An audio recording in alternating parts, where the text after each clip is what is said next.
The following is a special presentation of Tony Kurre Radio. Keep your mission on your mind and your mind on your mission. This is Mission Minded with Michael Coleman. Welcome back to a very special Mission Minded. Keep your mind and your mission in your mind. It's a good Friday as we record this show. Happy early Easter to you, my friend. Michael Coleman, the CEO of the Heart of Alabama Food Bank, joins us every single week. This is, I kind of feel selfish here because not only is he a business partner of mine, but he's a very dear friend of mine. I just really get off on getting a chance to talk to you every single week, and I can sit and talk to you for hours on hours. And the fact that we're actually doing business is a win-win for me. So I appreciate you, and happy Easter to you, my friend. You as well. It's a special time of the year where, in my particular church, we take communion each week. And a lot of denominations will do that. I know Catholics do Mass and sometimes daily. But some people don't do it but once a month or once a quarter, even once a year. And but I recognize this is the one day where everybody focuses on to me, the most important event that's ever happened. And that's the death, burial, and resurrection of Jesus and how it changed the world and continues to change the world. I've tried to really spend a lot more time studying and reading my Bible the week of Easter and trying to prioritize what it actually means. I think it's really important to visualize what Jesus had to go through to carry his cross and to see how he was tortured. And it puts me in tears every single year, but it's just something that I feel like really helps me have a more intimate relationship with my Lord and Savior. And really, you're looking at Holy Thursday, that is where we get the blood and the bread of Christ. It's where we get the body, and it's the Last Supper, and certainly the betrayal. If you don't know the story, you probably should. It's a great story. But yeah, that's where we got it from. That's where we got it, and it was actually kind of neat at OLV last night. I stopped in, and our priest actually washed some feet last night, which I thought was another big part of that Last Supper. Jesus actually washed feet, and of course Peter started saying, "You're not going to wash my feet." And I'm thinking to myself, that's one of those things where the first is last, the last is first. So all kinds of great measurements in part of that. So absolutely. Well, God bless you, man, and I hope you have a wonderful weekend. This kind of goes along with it. Something you sent out a couple of weeks ago, and I think it's perfect for an Easter weekend as he gets ready to rise here. Tiny lifestyle upgrades, they can make a difference in your happiness levels, according to psychology. I think it's always funny. Everything's psychology, right? So it doesn't matter whether it's according to psychology or not. And so I went through the list of 8 different things. And I'm just going to kind of go one by one and fill me in on some different things, because I certainly want to add a couple things. And really, there's none of these in here that are like, wow, I didn't think about that. But there's some things that I think we need to hear again. And I will say this, I've been going through a 12-step program and certain through a lot of therapy issues. And I mentioned to you, I'm going to be speaking down in Shelby County next weekend. A lot of this stuff is routine. Everything from your prayer to your gratitude list. A lot of it's self-help. But boy, I tell you what, when life changes and you got a lot going on and you forget to do these things for a couple of weeks, you feel it. You start thinking something's different. Something's not working out right. I'm not sleeping right, or I don't feel right, or I'm not happy right now. What is it? And it usually goes back to you forgot, or you all of a sudden have decided you're not going to pray. And it's not that you don't want to, it's just you forget. You forget. We got a busy life. We have a lot going on. You're so tired. You don't even think to pray before you go to bed. So I want to go through some of these. And one of them is a morning gratitude list, which I think is really interesting. I think most of us just want to get our feet on the ground and get that first cup of coffee down our throats. But talk about that a little bit, because it's super important.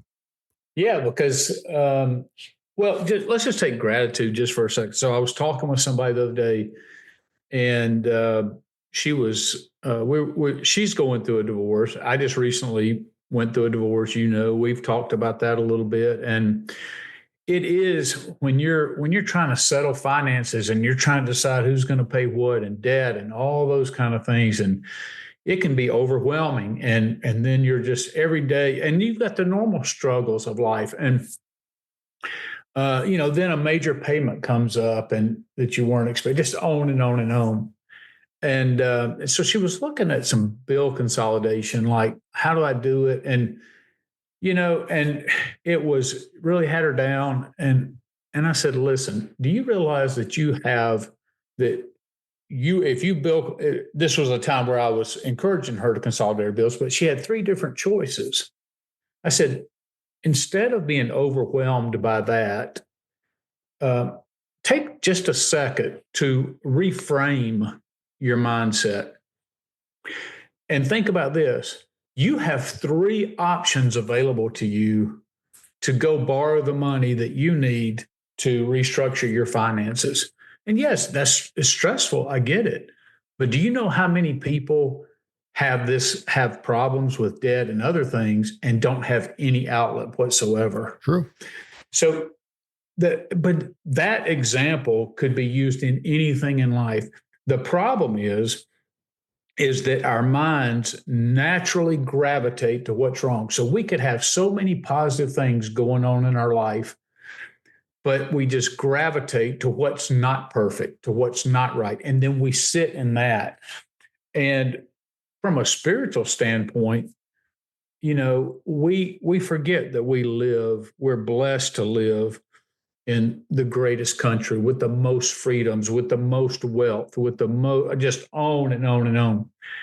So for me, for a long time, my greatest prayer time is typically in the 10 to 15 minute drive from my house to work in the morning, where it's quiet, no radio, no noise.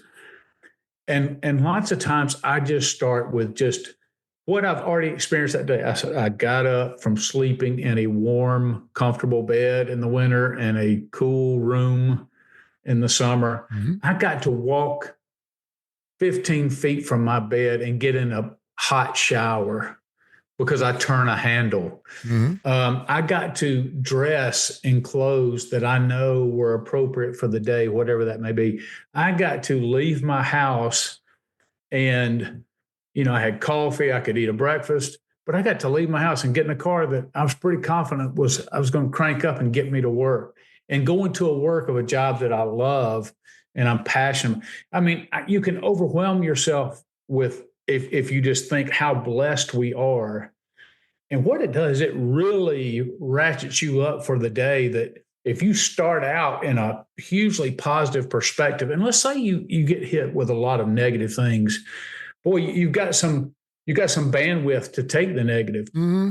But if all you do is focus on the negative, then you're already operating at a deficit. And so when more stress happens, or more brokenness happens, or more life happens, you don't have anywhere to put it.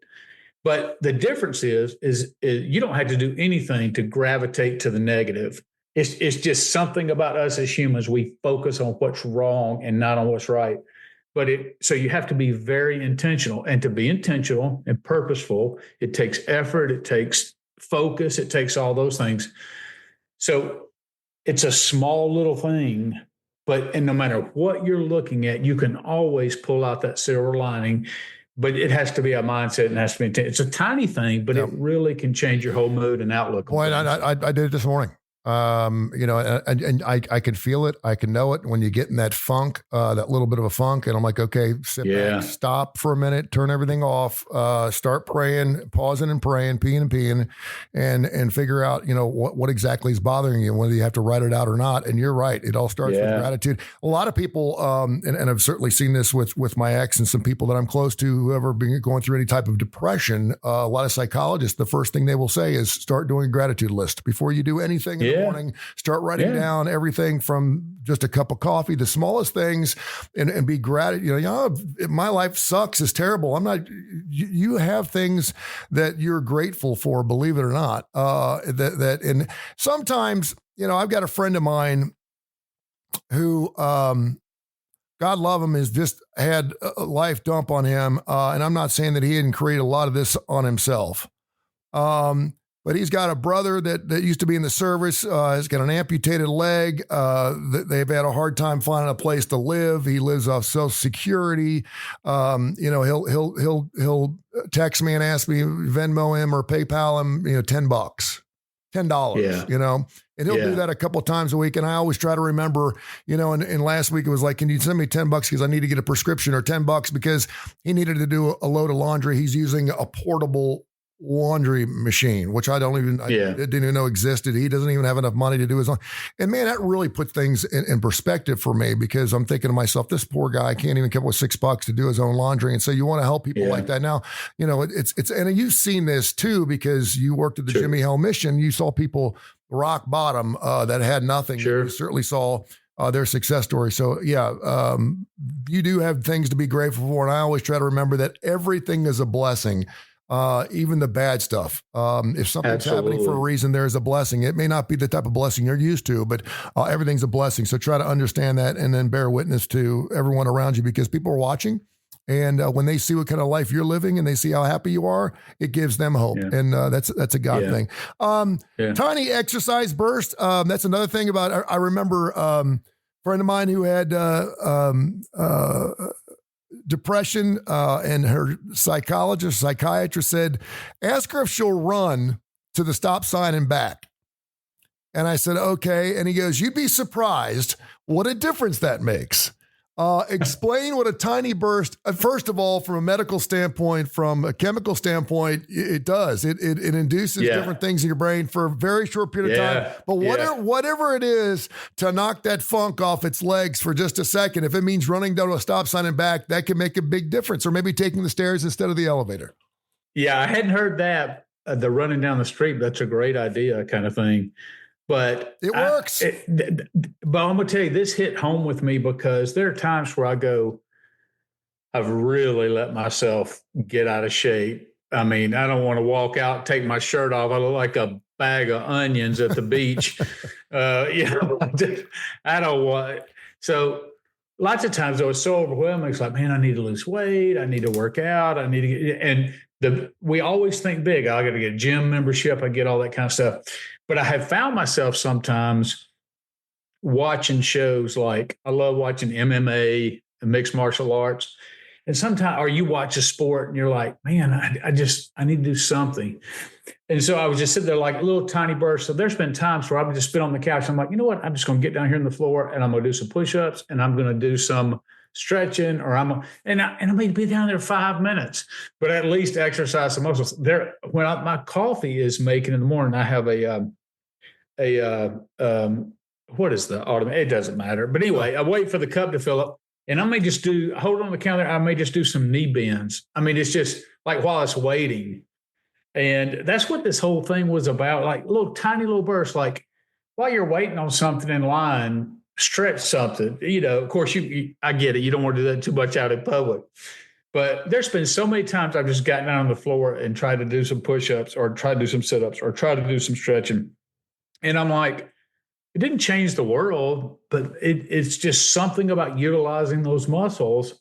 And it's not a big thing. It took 5 minutes and I got right back up on the couch, but it can really it's amazing what the human body does. And I don't know the science behind it. I just know that I've done it a million times and it's really helped me. No, you're talking about serotonin. You're talking about all these different chemicals that are released. And then you don't know what else is being released, the chain reaction that comes along with something like that, because then your body starts, it's like walking the dog. If you walk the dog every day at 3:00, it's going to start coming up at your 2:45. It doesn't have a watch on. It's going to know it's time to go for a walk. That's right. And that's right. So that's super important. And when you talk about doing 5 or 10, it's one thing we want it right now. We want everything right now. That's why these fat pills are doing so well. We want to lose all of our weight in 1 month. When we don't realize the most healthy way to do that is to lose about 1.5 pounds a week over the course of a year. You've lost 60 pounds and you're in great shape. And that way you don't have to give up everything you love. Mindful breaks. Kind of know what that means. Do you have anything you want to talk about there? Yeah. Well, yeah, because, we, like you talked about, our schedules are so busy. We go from one thing to the next. And now we're in a society where we can't even go to the bathroom without our phones, because we don't want, even when we have a few minutes, we fill it with something because our minds can't be at rest. And look, I'm telling you this, I'm a full-fledged hypocrite.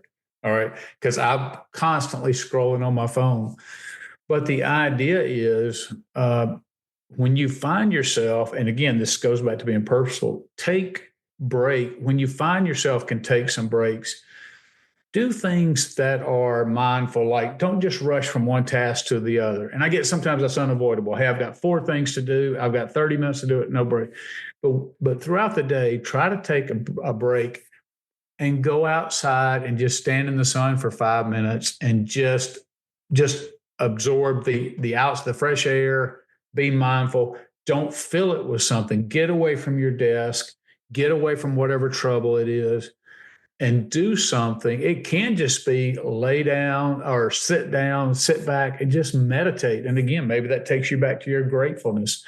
Maybe it just takes you back of you're trying to blank your mind out for a little bit and just slow your mind down and just, again, it's part of the mental health. It's part of self-care. It's just part of managing more effectively the time rather than just rushing from one task to the other. One thing that a lot of people need to do, it would make things so much more easy. I know that like Rocket Mortgage does it with all these subscriptions we have, but simplify your digital life. There are all kinds of different apps where you can go, and if you post something on Instagram, X, Facebook, Snapchat, whatever, you post on one, it'll post on multiple. So that way you're not have to post or and a lot of people that are obviously in a business world, you have to have multiple accounts for social media and things like that. But just overall, it's set up to be very, very easy, but it does take a little bit of a time to sit down and set it up for yourself. But normally by the time you put the time in to do that, it starts kind of taking care of itself. Well, this is what makes me hate all the spammers out there and all the people who try to break into your account, because now you have to get double verification, which I get it. That's a safety issue. But just this morning for my Rotary Club, so I'm incoming president of my Rotary Club. I'm going to do a year president-elect, but I'm helping them. The guy who handled it all passed away.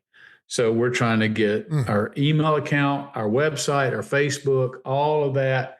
And so everybody's got these safeguards up and we're like, no, we're not the bad guys. This is our club kind of thing.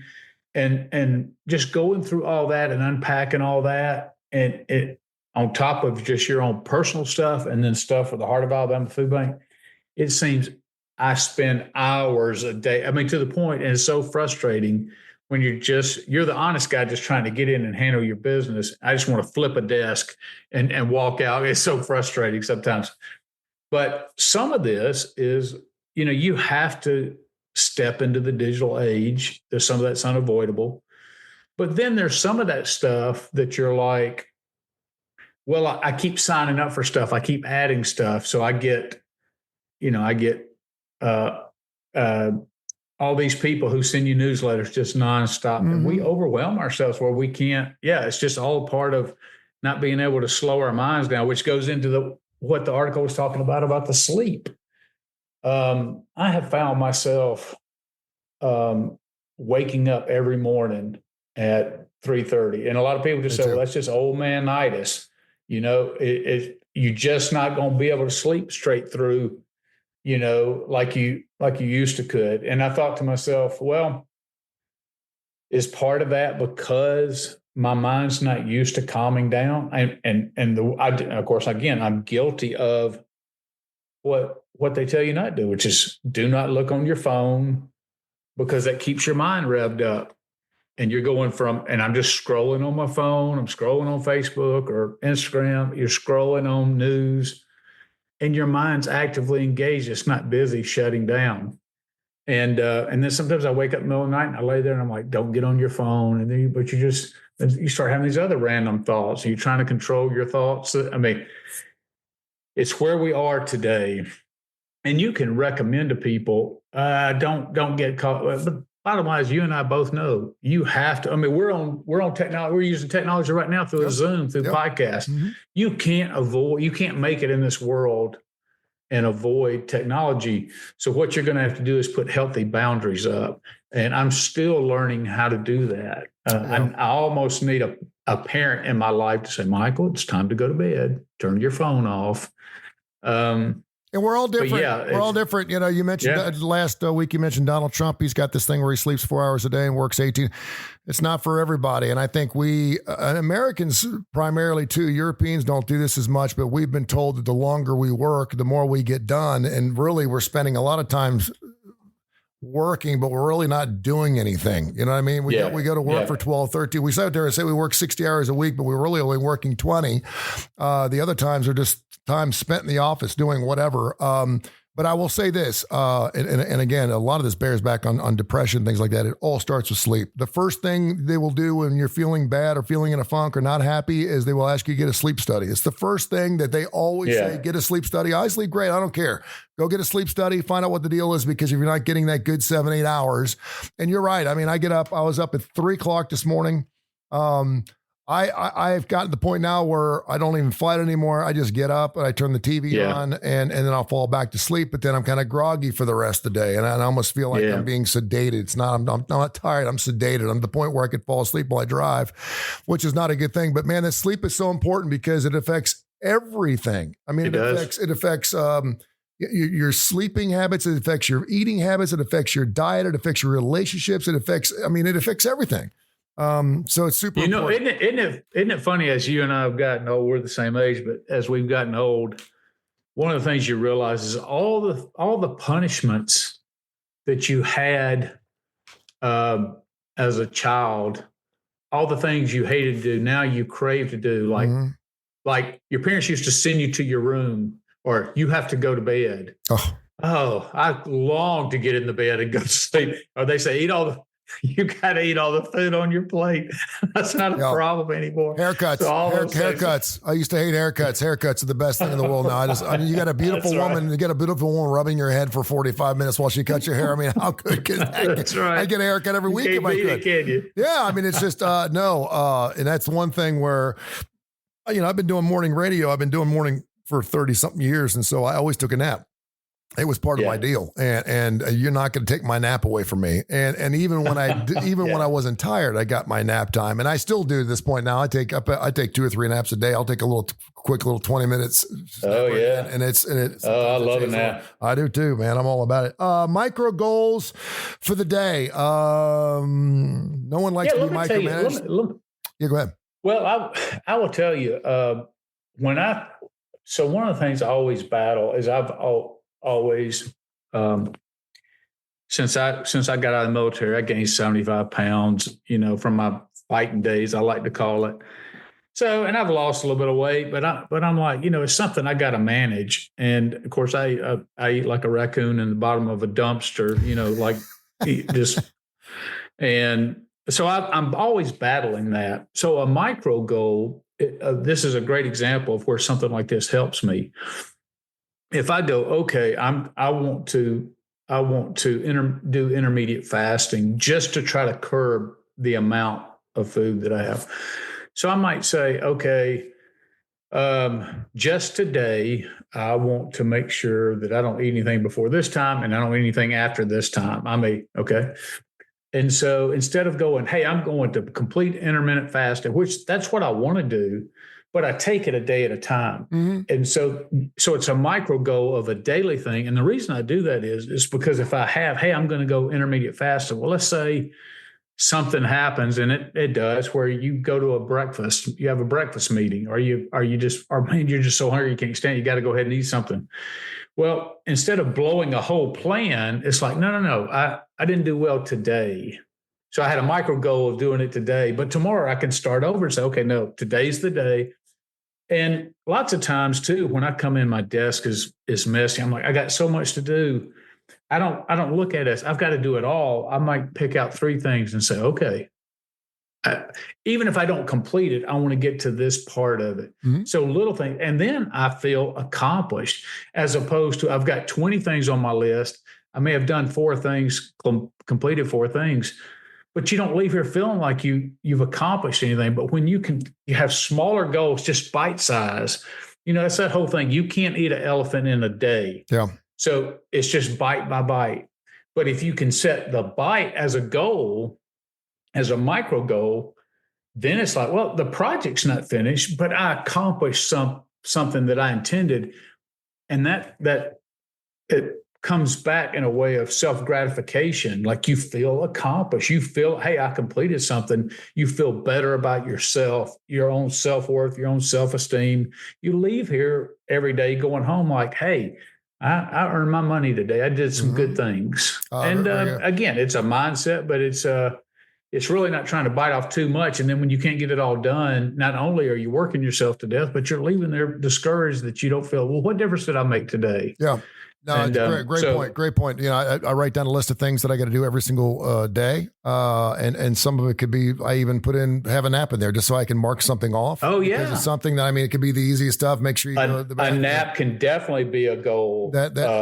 Yeah. And so if I'm knocking out 4 or 5 of those things, and normally what happens at the end of the day, I'll go, man, what the hell did I do today? And when I start going through my 10 step then and doing another gratitude list, then I start thinking, okay, I did this. And I go, wait a minute. Yeah. I got quite a bit done today. So that's well, now that I'm having to do all the chores and washing, you know, now that I'm a single man, I'm doing a lot of micro goals. Like I'm like, okay, the whole house needs to be done. Mm-hmm. But you know what? When I get home from work today, I'm gonna vacuum and mop, and if I can just knock that out, I don't have to worry about the rest of the house. And the next day, I'm like, okay, all I'm gonna focus on is laundry. So it's little micro goals. I don't go in and go, oh, this house is a wreck. I got to clean the whole house. I just bite it off a little bit at a time. And I'm telling you, it really helps me. What about building pockets of connections? I know that you've got to have something to say about this because you're Mr. Connections. You are Mr. Building pockets of connections. And it could be, and I think you and I have done this to each other several times. Hey, thinking about you. Hope you're having a great day. Yeah. You come out of nowhere. Yeah. And that stuff, man. Oh my gosh. Talk about putting a little extra gas in the tank for yourself just to let someone know it makes you feel as good as the person's receiving it. Yeah, because let me tell you, if somebody reaches out to me, so again, when I think about it, I just want to think about it from my perspective, but how do I feel when this similar thing happens to me? When somebody sends me something, just, hey man, I'm thinking about you. Praying for you. Hope you're doing well. Hope you're doing okay with the world. Just all those kind of things. And I'm sitting there like, man, somebody has their whole world and they're taking time to think about me and to pray for me. It really makes me feel good. So there are times where I sometimes will just, okay, I've got 10 or 15 minutes on my couch. Instead of just sitting there and vegging out again in front of the TV, I'm just going to pull my phone out instead of scrolling on Facebook. I'm going to maybe scroll through my calendar and just see people I've recently met with and to think about what's going on there, things that they share with me, or go through my contacts. And I'm like, you know what? I'm going to send this person a text just to say, and my Rotary Club's a great example. We have such a great, it's not a huge club, it's about 35 people, but I have some of the best people in the world in my Rotary Club. And we're even called the Fun Club. We really genuinely love each other. But to take a few minutes to say to the club president, hey, thank you for doing that. I think you're doing a great job. Or, hey, I heard an update on you. I'm really proud of you, or thinking about you. And it builds such goodwill. And when you do that people value that so much. It's such a small effort on our part, but it will pay dividends because what you're doing is you're building on the foundation of a relationship that lots of times without that, it's like, oh yeah, I see this guy 2 or 3 times a year. Mm-hmm. But if you're just touching base and you're building your network and you're growing, and you're not doing it for that. But I'm telling you, when you get jammed up in life where you maybe lose a job and you need a new job, you need as many people in your network as possible. You can't have enough then, but it's not going to happen on its own. You have to invest in other people and pouring into other people, because eventually there's going to come a time to where you're going to need people to pour into you. And if you haven't invested that time, so do it. And like I said, you don't have to create a list of 100. Just, hey, I have a few minutes. Here's some people that are close to me. I'm going to reach out and tell them. I do my employees the same way. If there's anything that sometimes come up, and I'm like, you know what? I haven't, because I tease with my employees. We crack on each other, but you know what? If I see something really good, they made a special effort. I'm like, you know what? I've not really genuinely praised them. And so I might send them an email, I might send them a text, or bump into them and say, I really notice what you're doing. You're really adding value to the food bank and what we're doing. And you can just see sometimes it just really lifts them up like a hot air balloon. I mean, they really first of all, my boss notices me. He appreciates me. He values what I'm doing for the company. And guess what? Now that employee comes back with a greater attitude, a greater work ethic, because we love praise. We love gratefulness to be expressed to us. And that just makes us work harder. You were talking about micro goals a few seconds and you said the words bite by bite, which is perfect because we have another show called Bite by Bite, which we'll be doing here next that is exclusive to, of course, the Heart of Alabama Food Bank and the food pantries and Feeding America. We'll do that right after this show. And of course, you can hear both these shows wherever you get your favorite podcasts. We're available on every major industry. You can hear it all on Tony Kurre Radio. Finally, small acts of self-care. I have to be really careful in my life because I think this is the American way that we deserve things. I always tell people, you don't deserve anything. Don't ever tell yourself, I deserve the better car. I deserve the bigger thing. I deserve that. I've been working really hard. I deserve this. You got to be really careful when you get into some self-pride, but certainly to have some self-care just to make sure that you're reacting and doing, whether it's going to get a massage at the Woodhouse Day Spa for a day or whatever on occasion. It's good to look after yourself.